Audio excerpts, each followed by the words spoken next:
Welcome to Better to Speak, the podcast where we use storytelling to transform silence into language and action.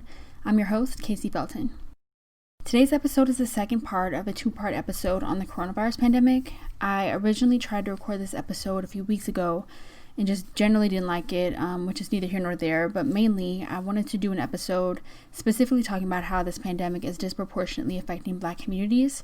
A lot of us have seen the news coverage about it or have been directly affected, but when I interviewed the guest for this episode, which we'll get into in a minute, I already knew that this was going to be the case, that Black people were going to be disproportionately affected by this pandemic. But at the time, there wasn't really any data to support that. Literally the next week, all these news reports came out talking about how, on average, Black people were representing well over 30 to 40% of new cases and deaths in cities where we barely even make up 15% of the population. So for my home state of Georgia, which recently reopened, 80% of new cases were Black people. I held off from putting out this episode just so I could see how things progressed. Aside from me just trying to navigate this pandemic for myself, it felt really weird to try to get on here and talk about how Black people are dying at these crazy rates without having any solutions to present. And I say that because a lot of the news and social media coverage about these statistics don't really offer solutions. And then I think that leads, I know I feel this personally, but I feel like in general it leads to Black people feeling like COVID-19 is an automatic death sentence simply because we're Black, which is often the case with a lot of other issues. We see a lot of articles saying insert disease here, Black people are more likely to die of it without offering, a complete story as to why that is the case. Specifically, my frustration lies with the fact that the tone around a lot of these quick headlines, sound bites, and tweets is that they don't tell a complete story, and again, they're more patronizing than solution-oriented. Obviously, the solution for some people is just to stay indoors, but this isn't referring to those people who are just out and about for no reason. But in my opinion, I think that, these short bites that don't tell the complete story are borderline fear-mongering. And I say that because it's not something, inherent within Black people, within our Blackness, that makes us sicker, that makes us more susceptible to diseases, again, which has historically been the tone of a lot of these conversations around Black health.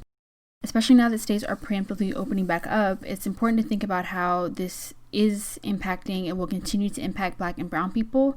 Of course, the majority of people who are essential workers, people who in general can't afford not to get paid or who aren't able to avoid public transportation. You think about the disproportionate amount of Black and brown people who are incarcerated, who aren't able to make their own decisions about the quarantine, who aren't able to even social distance.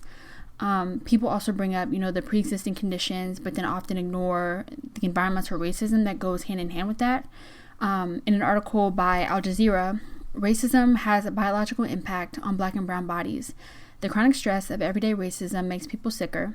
African Americans are more likely to experience racial disparities, which translate into higher rates of hypertension, asthma, diabetes, etc., pre-existing conditions that are linked to higher rates of death from COVID-19 infections.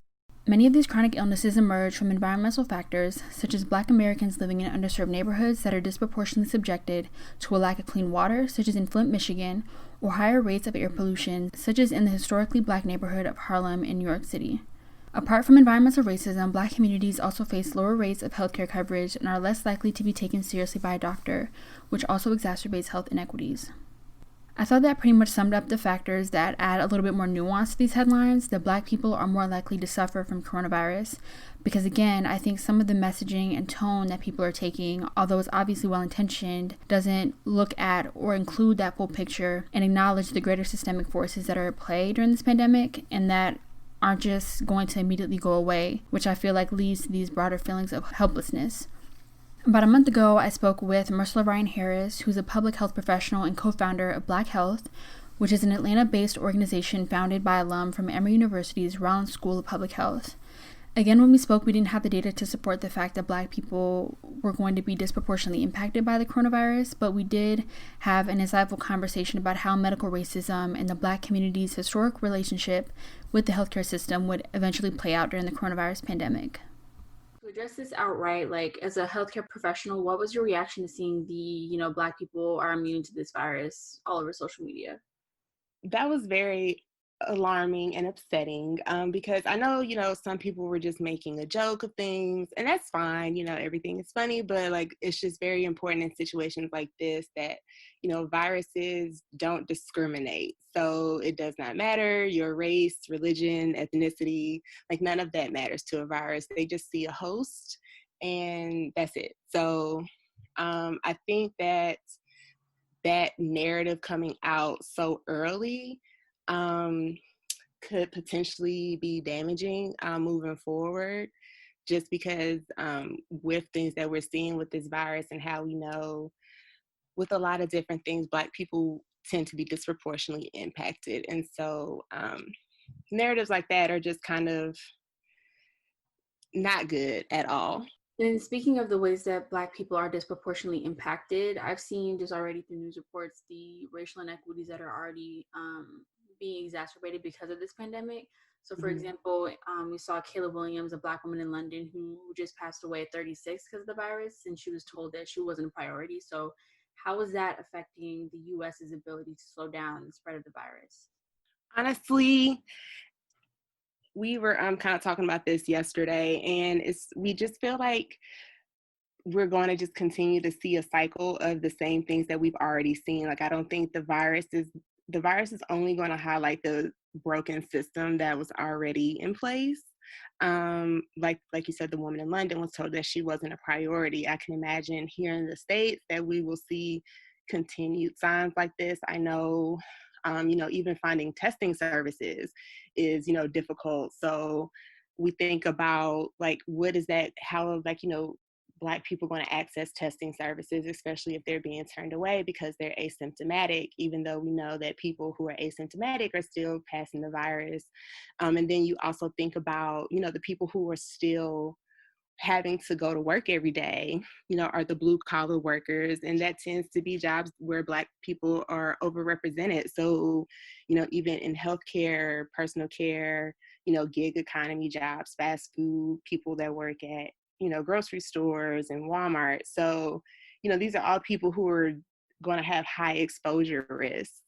And the system is just not prepared to take care of Black people at all.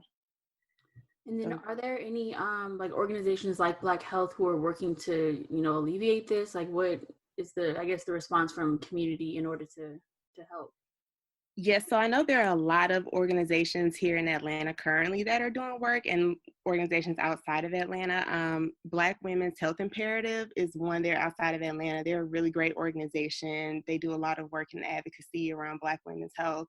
They've recently launched a website dedicated to coronavirus where they have resources for mothers, it's just like, covering the ground stuff. It's talking about why social distancing is important. There's another resource that I can also send to you as well, that was posted by Black Future Feminists. And they've put together like this really extensive resource kit that has like all the different mutual aid work going on. They have places that you can donate to, volunteer your services, and they have like a lot of different states, and it's a living, breathing document. So that's been really awesome because as people come across it, they can just update it with new information as new stuff becomes available. And I think stuff like that is really important because we learn stuff about coronavirus every day.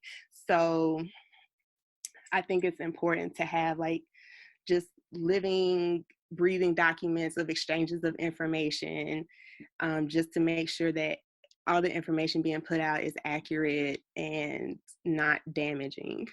Mm-hmm.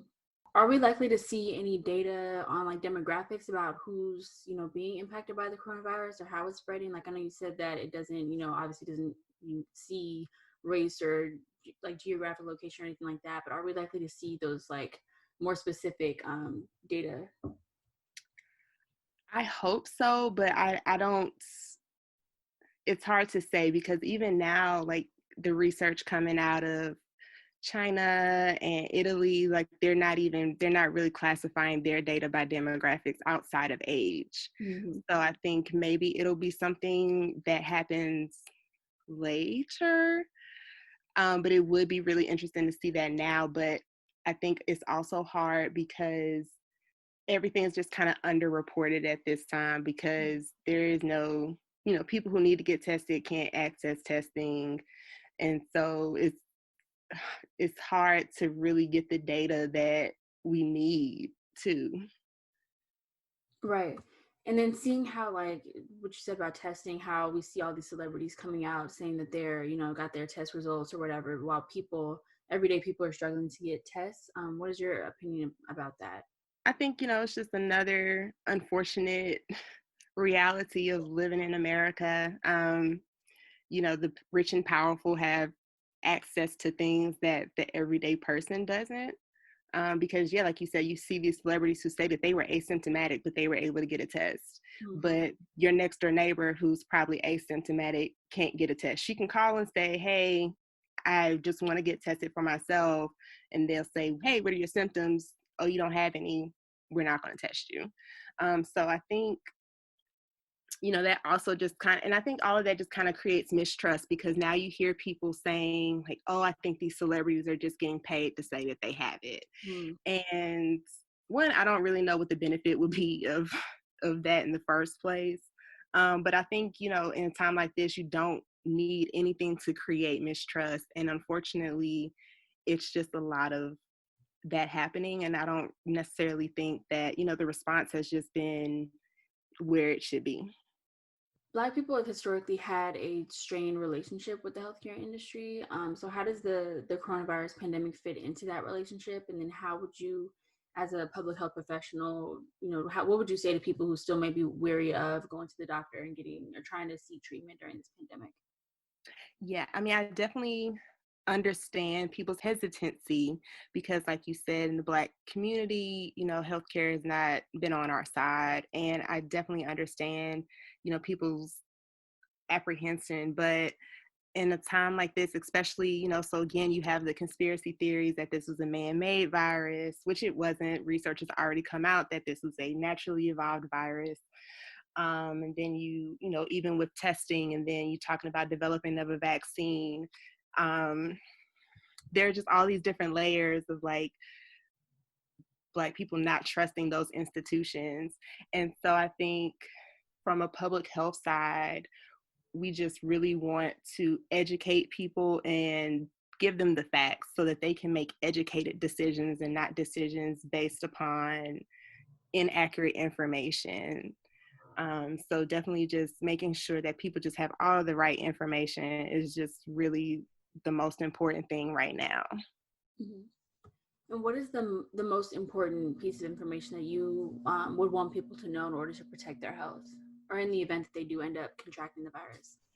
Social distancing, honestly, I don't like that they call it social distancing because it makes it sound like you can't like talk to people. So maybe just more like physical distancing, like really just following through with the isolation. If you think that you might be sick, just isolating yourself, again, following the disinfecting procedures. And then even as someone who is trying to not contract the virus, a friend of mine was living in South Africa, just had to come back to the States, and she was luckily able to get tested for the virus before she came back to America. And the doctor told her there that it's just very important that, yes, while we might be in our homes, that, remain physically active, do some home workouts, even if it's just some jumping jacks, just something to be active, because we know that physical activity improves your immune system, helps boost your immune system, making sure that you are taking, vitamins, making sure you're getting vitamins A, C, and D, zinc, so the stuff, everything that's an emergency, you really just want to build your immunity. And realizing too, like your mental health is going to be impacted by this as well. So trying to keep, a sense of normalcy as much as you can. I know for me personally, I still keep my morning and evening routines just so I can keep track of my days and, again, just trying to keep something of normalcy and just, making sure that you talk to your friends and your family members. And FaceTime is a great thing. I think, this digital age that we're in is phenomenal, because I couldn't imagine going through this and not being able to, have any communication really outside of people that are in your home. So yeah, I think it's just important to just stay updated as best as you can. If you need to deplug, sometimes you have to disconnect because it can be too much information and that can be overwhelming as well. So definitely if and I know also as far as if you're feeling symptomatic, the best thing to do is just to call your physician or call your local health department, and then that way you can talk to someone about your symptoms and they will let you know if you need to come in for a test. But they are saying if you can avoid hospitals, unless you just absolutely cannot manage your symptoms. But definitely if it's minor symptoms, just stay at home, take care of yourself, call your doctor. Is there anything else that you would want people to know just in general? Just in general, to just try to stay positive. I know this is just a very uncertain time for a lot of people. I mean, for mostly everyone right now. And so it's unfortunately going to get worse before it gets better. So just staying vigilant, doing, what we can. We have to work together as a community at this point. There's no individual. Like, this is the time for everyone to come together as a community, and we all have to work together to fight this. Even seeing how governors and mayors are responding to stay-at-home orders being lifted or disregarded, seeing people who are flocking on a casual Tuesday like they've never flocked before. Jessica Lloyd, who I interviewed in the last episode, offered a sociological perspective when we're talking about values like collectivism or greater systemic change that would be necessary in order to, have a different outcome, a more positive outcome to this pandemic. She said, while using, workplace culture as an example, that it takes about 7 years for culture to change. And so the idea that all of a sudden, in the moment of a crisis, when we're all trying to understand and process and cope with, what this means for each of our personal realities, let alone trying to understand, the national and global implications of this pandemic, that people are going to understand the idea of, having to think about the health of other people when that isn't really how we've interacted as a community on any given day. And then you see the increased police presence, people trying to enforce people staying inside, which has had a greater impact on Black and Brown communities in a negative way. And so I believe that the lack of preparation, from widespread testing, early disbursement of personal protective equipment and ventilators definitely would have helped those who didn't have an option to stay inside, and would have reduced the burden from those who just aren't thinking about the health of the collective. And so to sum all that up, the lack of initiative and, again, early preparation from the federal government, aka the people who are supposed to have plans for the plans, the response measures in place for things like this fails to do that. And now the pre-existing social inequities that have been hurting and will continue to hurt our country's most vulnerable is going to happen at an even greater level. And so obviously the general response when you put it like that is like, obviously, anyone could have told me that. But I think the conversation then needs to become, how can local communities and individuals work to make up for that and try to provide temporary relief? And so the beautiful thing that has come out from this pandemic is seeing people, come together and organize and create mutual aid networks, or, just uplift the ones that have already existed to support the most vulnerable, and that people are organizing around these social inequities and during this pandemic and using it as a clear example of why these social systems need to change. For example, the Prison Policy Initiative has some really great content on how the criminal justice system could slow the pandemic, which I'll be sure to include a link to.